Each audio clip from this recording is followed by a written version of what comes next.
Hello, Kirk McDowell with Contribution Selling here. Welcome.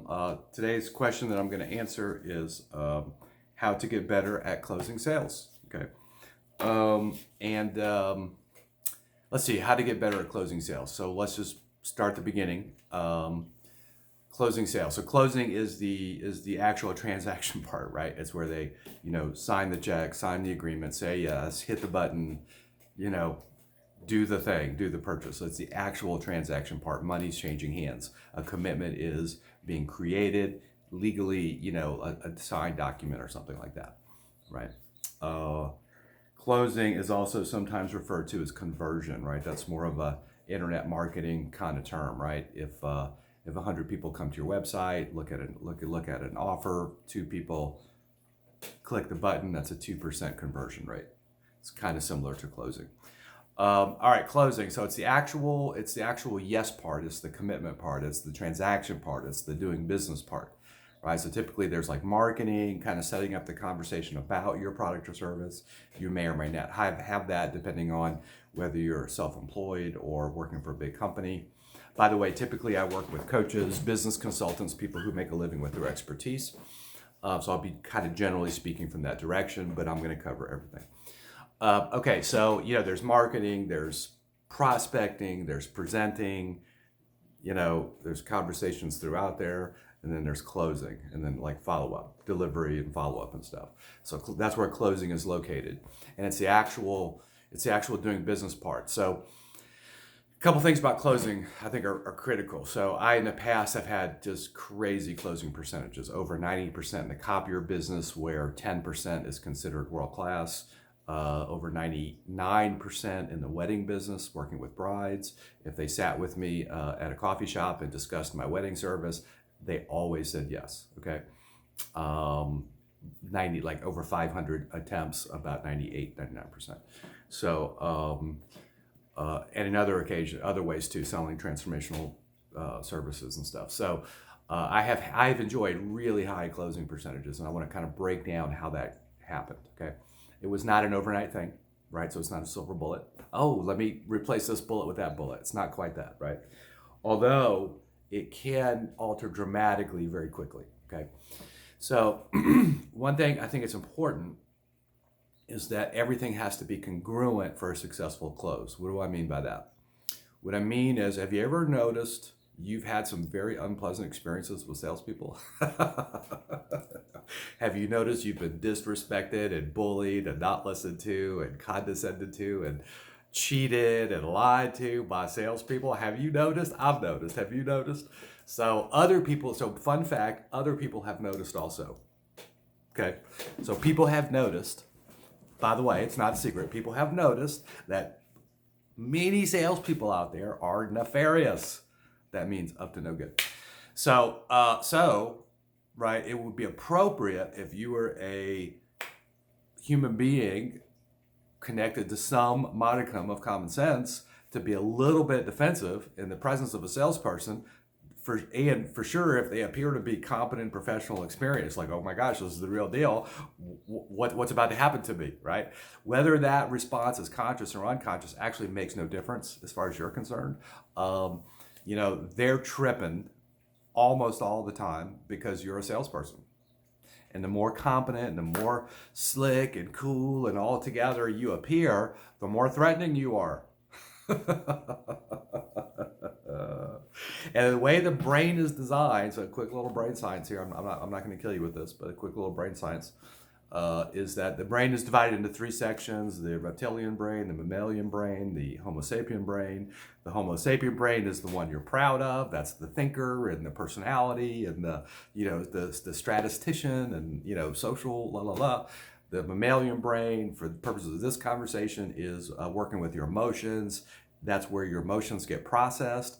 Your reptilian brain there is purely there for survival. And when there's a threat, the reptilian brain clamps down on the mammalian brain and the Homo sapien brain.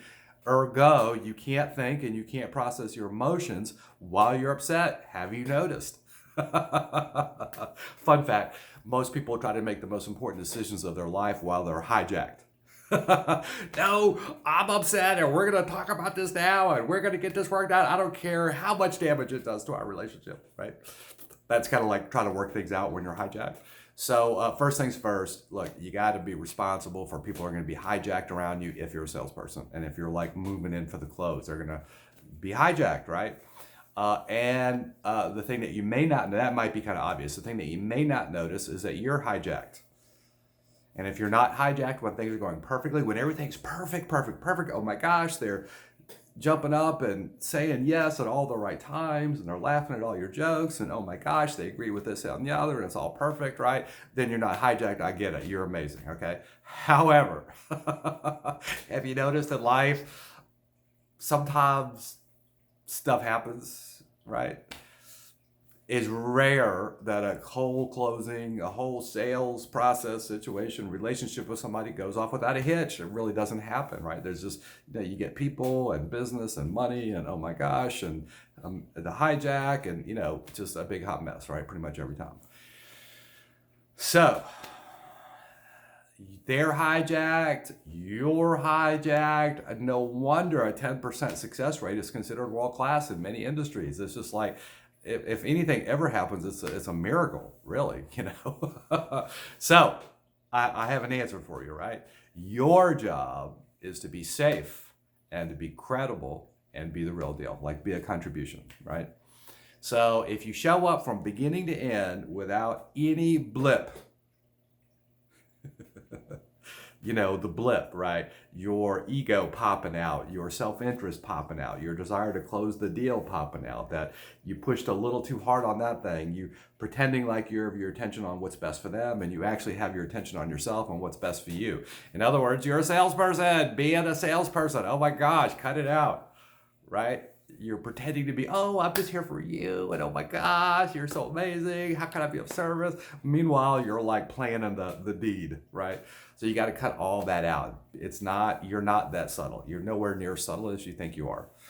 And what there is to do actually is to reinvent yourself as the real deal. Like whatever you say you are, you got to actually be that. If you're telling people you're there for their best interest, you better pony up and organize yourself to be at their service, right? I mean, you got to let go of your ego and your self agenda and your selfish concerns, and actually let go of all that. Let your identity, leave your ego and your identity home for half a minute, and go out and visit with people and actually be there for them.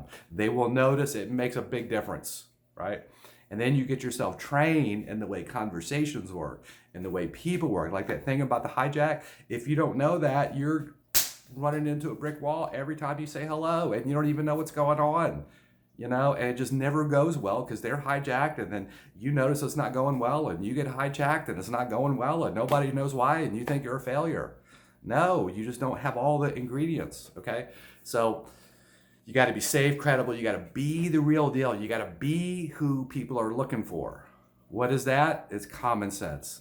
People are looking for the real deal. Someone who's going to take care of them, someone who is who they say they are, someone who's going to listen, be attentive, actually make a difference, actually solve a problem. Be that person. Right? Don't be the slick salesperson. Be the world-class deliverer. Right? And then you're just sharing about your world-class delivering. Way more effective. People spend way too much time trying to be good at sales. Be good at what you do and then just share the love, right? So what are we talking about? What is, how to get better at closing sales? Great. So you got to be safe. You have to understand how human beings actually work, right? The amygdala hijack is just one part. There are others, right? There's a whole social dance that people are used to, and you have to understand what's going on, right? And so then you got to learn how to diagnose and listen. Hey, what's going on with you? Where's the pain? What's the problem? What are you dealing with? Where are you trying to get to? What have you tried before? How long has this been going on? How long have you been trying to solve the problem? How much money have you spent trying to solve the problem? How much money does it cost you keeping the problem, not solving the problem? How much does it cost you, like outside of money and relationships and time and effort and anxiety and sleepless nights if you don't solve the problem? Like a diagnostic conversation. If you went to go see a doctor and you walked in the door, they said, "Good morning, here's your prescription," you would be like, can we have a conversation first so you know what's going on with me? Yeah, salespeople do it all the time. I have this one thing to sell. Here's the problem. Here's the solution. I'm sorry. Tell me what the problem is again. Cut that out, right? Be a master diagnostician, right? Be safe and credible and be the real deal.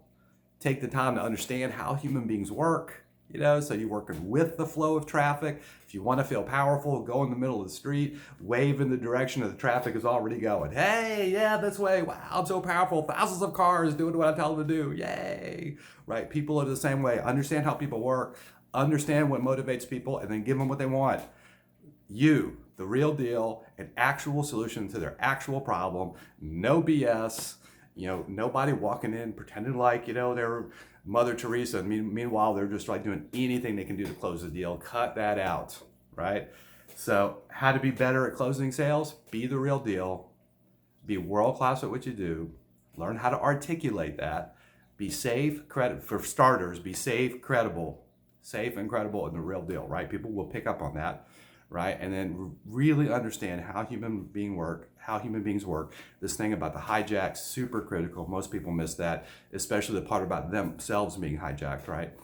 And then it's just a matter of being who you say you are, learning how to articulate the value that you are, the commitment that you are for this individual and this problem that you're here to solve, and this niche, this tribe, this audience that you're delighted to serve. I love serving coaches and consultants and people who make a living with their expertise, right? And so just be the real deal and learn how to articulate that, and then stand for yes. Everything beautiful in life happens after yes. Yes, I will. Yes, I do. Yes, I'll try that. Yes, right? Everything. And no is usually a fear response. Yes is a response in love. You want to give people opportunities to step into yes, in love, in service of what they're committed to, while you're being the real deal and professionally guiding them to where they want to go. That's closing. Contributionselling.com. I'd love to talk to you. Thanks for your time.